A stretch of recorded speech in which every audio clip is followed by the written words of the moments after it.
Sejarah berdirinya pemerintahan dalam negeri, khususnya Departemen Dalam Negeri Republik Indonesia, yang sekarang telah berganti nama menjadi Kementerian Dalam Negeri, tidak terlepas dari pengaruh era kolonial Hindia Belanda yang awal kemunculannya pada tahun 1866 hingga masa pendudukan Jepang. Pengaruh perkembangan politik di Hindia Belanda memunculkan suatu regulasi pemerintahan yang baru, yaitu dimulai adanya perubahan-perubahan Undang-Undang Dasar tahun 1848. Berlakunya Regeringsluitman, Peraturan Pemerintah tahun 1855, hingga disusul oleh sebuah Koninklijksbesluit, keputusan raja pada tanggal 21 September 1866 terkait pembentukan 4 departemen dan salah satunya adalah Departemen Pemerintahan Dalam Negeri yang pada saat itu dikenal istilah Binnenlandsbestuur. Pada tanggal 7 Maret 1942, Departemen Dalam Negeri pada pendudukan Belanda disebut Van Binnenlandsbestuur dirubah menjadi Nimuhu pada zaman Jepang. Perubahan struktural pemerintahan dari era penjajahan Belanda ke era pendudukan Jepang adalah sistem pemerintahan yang tadinya bersifat dualisme kemudian menjadi kesatuan struktural. Pada masa pendudukan Jepang, pusat dalam bentuk pemerintahan militer yang terbagi atas 8 departemen, salah satunya adalah Naimubu, Departemen Dalam Negeri yang sebelumnya adalah Van Binnenlandsbestuur, Departemen Dalam Negeri, yang bidang tugasnya meliputi urusan agama, sosial, kesehatan, pendidikan, pengajaran, dan kebudayaan. Pada tanggal 17 Agustus 1945, Proklamasi Kemerdekaan Indonesia secara resmi dikumandangkan dari halaman rumah Soekarno di Jalan Pegangsaan Timur nomor 56. Sekarang Jalan Proklamasi. Pada saat itu proklamasi dibacakan oleh Insinyur Soekarno dan didampingi oleh Dr. Andes Muhammad Hatta. Soekarno adalah Ketua Panitia Persiapan Kemerdekaan Indonesia dan Hatta adalah wakilnya. Atas nama bangsa Indonesia, sejak saat itulah bangsa Indonesia menyatakan diri kemerdekaannya, terbebas dari belenggu penjajahan baik oleh pemerintah bala tentara atau Genseikan Jepang sejak tahun 1942, maupun penjajahan Belanda yang berakhir tahun 1942. Namun demikian, pemerintahan Republik Indonesia yang baru saja diproklamasikan masih menghadapi banyak sekali permasalahan, mulai dari penyelenggaraan negara, keamanan dan ketertiban, keuangan, dan lain-lain. Panitia Persiapan Kemerdekaan Indonesia atau dengan singkatannya PPKI dibentuk oleh pemerintahan pendudukan Jepang pada tanggal 7 Agustus 1945. Dikritik oleh golongan pemuda dianggap sebagai organisasi bentukan Jepang. Untuk itu PPKI diminta diubah menjadi Komite Nasional Indonesia.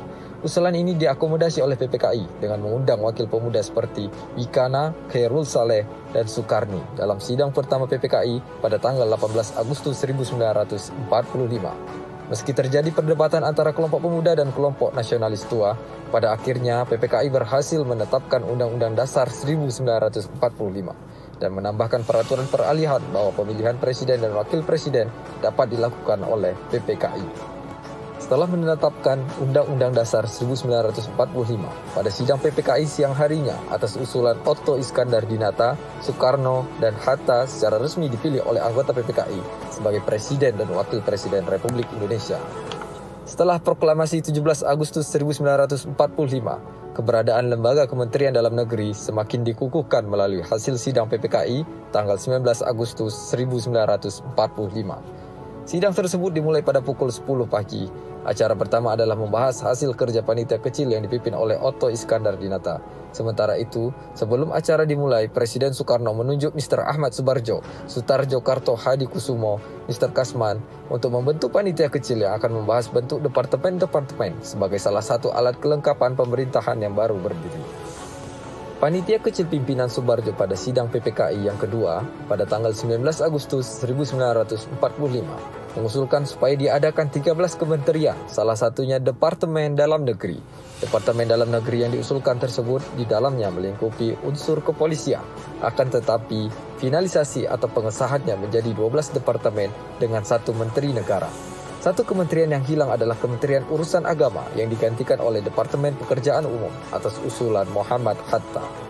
Berdasarkan hasil fakta-fakta tersebut, pada tanggal 24 Mei 2019 dilaksanakan FGD tentang penetapan hari jadi Kementerian Dalam Negeri yang dihadiri oleh narasumber atau pakar sejarah Dr. Linda Sunarti dan Dr. Didik Prajoko dari Universitas Indonesia. Tokoh Kemendagri yang hadir adalah Haji Seman Wijoyo, Dr. Andes Sutrisno MSI, Profesor Imade Suwandi, dan Profesor Sudarsono. pakar atau akademisi, Profesor Muklis, dan lain-lain, dan perwakilan komponen di lingkungan Kementerian Dalam Negeri merekomendasikan tanggal 19 Agustus 1945 adalah sebagai hari lahir Kementerian Dalam Negeri.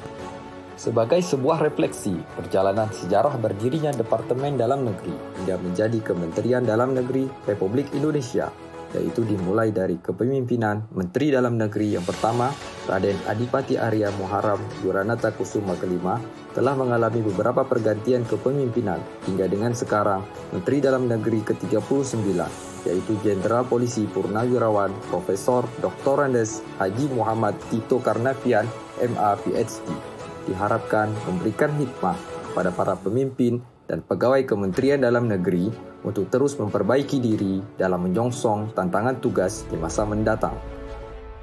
Sejumlah pengalaman yang diberikan oleh para pemimpin di masa lalu dan cara-cara mereka dalam menyelesaikan berbagai masalah dengan arif dan bijaksana merupakan teladan bagi Korps Pegawai Kementerian Dalam Negeri. Semoga lintasan sejarah singkat ini dapat memberikan hikmah kepada para pemimpin dan pegawai Kementerian Dalam Negeri untuk terus memperbaiki diri serta menjadi semangat dalam mengabdi dan berkarya. Dalam menyongsong tantangan tugas di masa mendatang di lingkungan Kementerian Dalam Negeri hingga ke pemerintah provinsi dan kabupaten kota di seluruh Indonesia. Terima kasih.